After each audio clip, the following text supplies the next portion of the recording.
Got it. Well, I think, guys, if we decided to make a major investment in artificial technology at Wayland Financial, our corporate stock may go up tenfold. Maybe. A lot of people might get really excited. Are there still memers out there, or did they all get wiped out? Most of them probably got wiped out.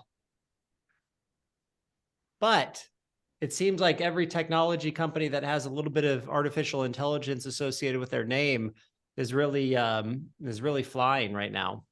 Yeah, everything's ripping. All you got to do is have something AI based. Yeah, anything AI based. Yeah, I mean, we continue to see this concentration and obviously the top names of the indexes. We talked about that a little bit last time.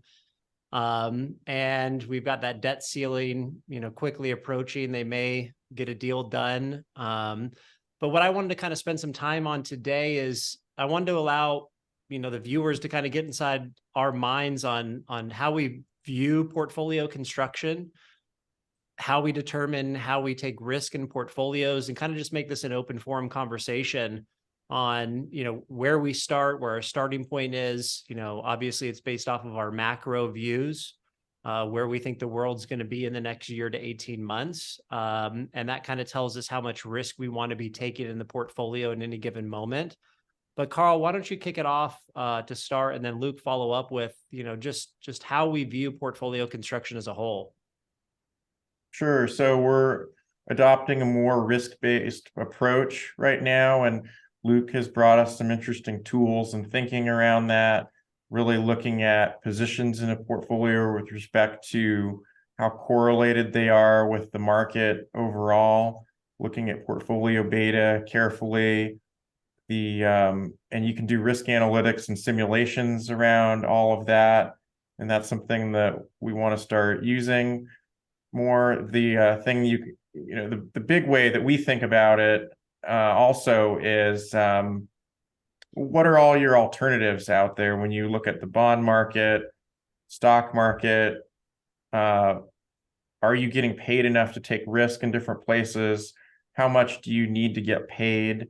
And what's interesting about the environment that we're in now is that the bar is much higher because we're not in a zero interest rate world anymore. You can get over 5% in shorter term treasuries, and on some days when yields go up, you can get more even going out a few years.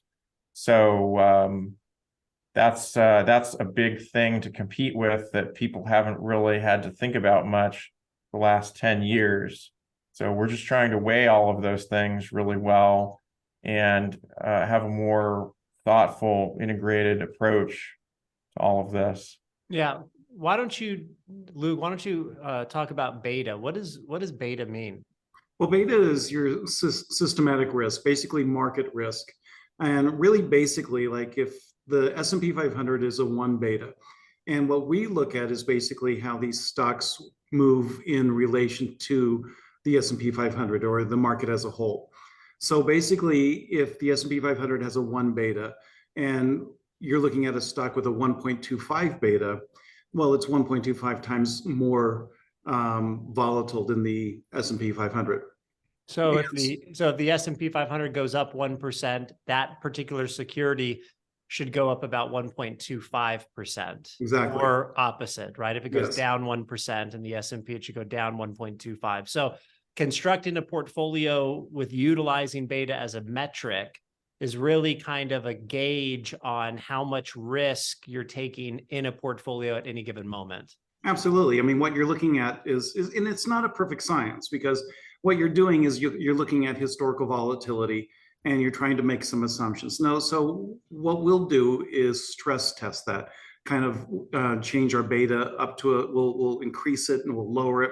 And we'll really do some forecasting to kind of determine how much volatility is in the portfolio as a whole, especially during conditions like this. And as Carl was saying, I mean, when you have a risk-free rate of 5% right now, that's your hurdle rate. So now you're combining that with elements of risk like beta to determine whether or not these investments are strategic and they're appropriate for the portfolio at this time. Yeah. And so it's pretty interesting when you go and take a look and see how much volatility you do have built into the portfolio. And then we can definitely add these different kind of elements, kind of like what we've been talking about is the debt ceiling. And how could that affect the portfolio? I mean, so that's really how we're kind of looking at it these days. Yeah, that's smart. So Carl, tell me, just, from a starting point, we believe that, getting paid 5% or so in US Treasuries is a really high bar to clear when you inherently have some form of economic or earnings risk exposure when you're going out on any kind of an instrument that carries risk. So outside of that portion of the portfolio where we can clip those coupons of 5%, how are we looking at the world from, a portfolio construction standpoint? Well, it's all about, outside of that, it's where are the intelligent places to take risk. And the way I would think about that is in a normal environment, what is significantly cheap? Some people like to have ways of looking at volatility and thinking about if something is 2 standard deviations cheap, maybe that is cheap enough that you're very likely to have a good entry point and be making a good trade or a good investment. So in an environment like this, where the economic indicators don't look good and we've got risks out there, you probably need to demand something more than that. Right. So that's where there's some judgment involved, how much more. And the thing that the equity market at least, is not really pricing in right now is earnings risk on the horizon. And the last economic indicator that we're really waiting to see some weakness in is the job market, the labor reports. So until we see that, people may not start to really think about earnings risk over in the corporate sector much. Right. So we're essentially building out an income yielding portfolio with a certain portion of it available for, select equity investments. I want to kind of get to that portion of the portfolio. We talked about, if we are going to add equity positions, they need to be small positions and in things that, we would really want to own over the next, 2 or 3 years. So what are some of those sectors that we're looking at that we think that over the next 2 or 3 years or more could be fruitful? Well, we're looking at everything. With all these bank failures that we've had recently, there are a lot of good banks that have been unfairly oversold. We're looking at those. We're looking at interesting situations over in materials. If inflation continues to surprise to the upside, we're evaluating some things over in energy. And then if there are undervalued situations over in the typical recession-resistant sectors of consumer staples, healthcare, that's interesting too. It's all about having enough diversification. And I think if we like something enough right now, we probably would go in with a half-sized position and then look to have the flexibility to add to it and make it a full-sized position at some later point when the market might be lower, like we're expecting. Makes sense. Luke, anything you'd like to add to that? I think, well, you're trying to pinpoint some of the sectors that we see some growth, and they're trying to really find some things that has a little bit less correlation to the market, and we're looking for really strategic opportunities that may be presenting themselves. But like Carl said earlier, and I think we keep mentioning it, that you have a 5% hurdle rate. And so we can afford to be a little bit more selective right now and really try to find those situations without kind of getting caught in the updraft of a market that we don't entirely trust. Sure. Yeah.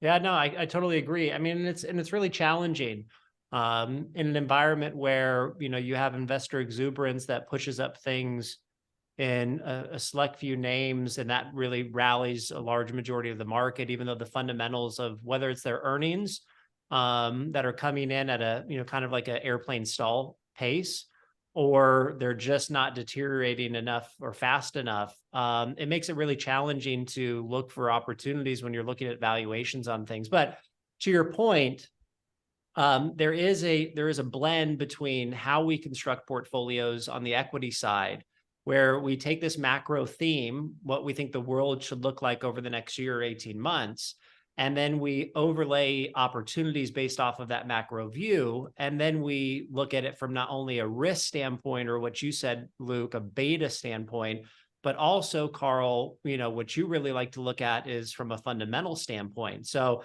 just because something is cheap, or just because something carries a low risk, doesn't mean that it's got a good fundamental story behind it necessarily, or that industry is something that's going to be prosperous to invest in over the next, 2 to 3 to 5 years. Talk to me a little bit about how the fundamentals play into security selection and position selection in the portfolios. Right. So you've got to always be open-minded to everything and not get too caught up in how a company is doing currently. You can have companies that are really defensive and predictable with a low beta, but they could be way too expensive, and that could make them risky. Right. Likewise, you can have companies where they haven't been doing well. Maybe they've been under earning. There's been a lot of bad news. Maybe the beta is really high and it looks really risky, but because the stock price is so low and there isn't any good news or recovery priced into it, it could, on the face of it, it could seem really risky, but it may not be that risky when you think about what the bear case or the worst scenario that could happen would be and what that would mean. And then if things are actually better than that or are improving, what could the sales and the earnings look like? And what would it be worth in that kind of a situation? Right. So that's something that I've always tried to be mindful of, because often the best time to be buying things, whether it's treasuries or it's risky stocks, is when people are scared and throwing them away, and there's kind of an element of people not thinking and just selling something without really thinking about it that much. Or buying it, right? Or buying it. Right, or buying it. It's like the large technology companies right now. Who's buying those things or pushing them to what it looks like might be new highs?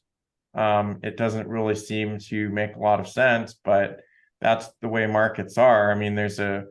It's a human crowd thing, and craziness can go on both ways, on the upside and the downside, for longer than people expect. So you can do a lot of good fundamental work on these things, but you always have to realize that even if you do the best fundamental work and you're right, there can be these crowd psychological issues that make things behave a little bit differently than you expect. And so I think that when in a normal environment, like, things act pretty well. When you get to these turning points in business cycles and there gets to be more volatility in markets, I think you have to start thinking about how the crowd acts a little bit more, and Sure, maybe lean less on fundamentals and more on technical analysis and charting. And Luke has brought us some interesting new ways of more carefully looking at all of that. You're a real expert in the candlestick charting, I can see, and I like it. candlestick champ. Well, I certainly love to see how how stocks have performed historically. And what we're really, I think what Carl's talking about too is trying to find that way where you can fuse together the fundamental analysis and make sure that it's saying the same thing with its price. Because you could be painting a perfectly great picture fundamentally, and if the stock keeps going down, I'm sure that doesn't provide the investor a lot of solace that we've done a deep dive on it and we like it fundamentally. So we're trying to find a way that we can combine the two. One thing to remember too with this market, you're 60% of the market moves have been as a product of 4 different stocks, and that's pretty alarming. Yeah. So just one thing to kind of keep in mind. These are some of the statistics that we're looking at right now. Yeah, I think the Russell 1000, which is value, right? Carl, Russell 1000. Yeah, I think that's negative for the year. I think there's a Russell 1000 growth and value. So Yeah, but I think the Russell 1000 value is negative for the year. The Dow's basically teetering on flat for the year. But you are seeing, a handful of names that are really driving this market performance. Right. I've seen a number of people write about divergence between capitalization weighted and equal weighted indexes this year. Right. Because average companies aren't doing well, particularly over in small cap. And when we look at the whole universe, a lot of the most attractive opportunities out there, if you're trying to take some risk right now, are in those areas where something has been really unloved, really beaten up, and the future's looking brighter, but the market doesn't realize it yet. Yeah. Anything you guys like to add from this week? Anything interesting you saw? Well, it's interesting how much the treasury yields have been rising, and we've been making a lot of movement there. Right. And we You get feel like 5% in a we're 1 probably year. on the brink of what could be what might be the last good buying opportunity here, to the extent there could be some fear around the debt ceiling and how it gets resolved, but it could get resolved faster than people think. So we're trying to be a little bit aggressive there. Good deal. Anything, Luke? No, I absolutely agree. I mean, you're looking at this, we've had two different opportunities to kind of extend duration and lock in higher yields for longer. And we're seeing another pretty good opportunity right now as this whole debt ceiling saga plays out, which could end abruptly. So we need to be kind of mindful of that, and we're trying to take advantage of that. Well, that's it. That's Weekly Sense AI edition. Look, we just pumped our viewers up 30%. Enjoy your week, everybody. Thanks. Thank you.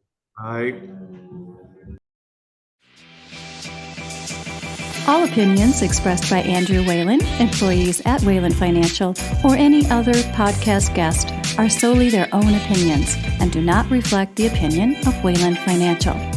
Whalen Financial is a registered investment advisor. This podcast is for information purposes only and should not be relied upon for investment decisions. Clients of Whalen Financial may maintain positions in the securities discussed in this podcast.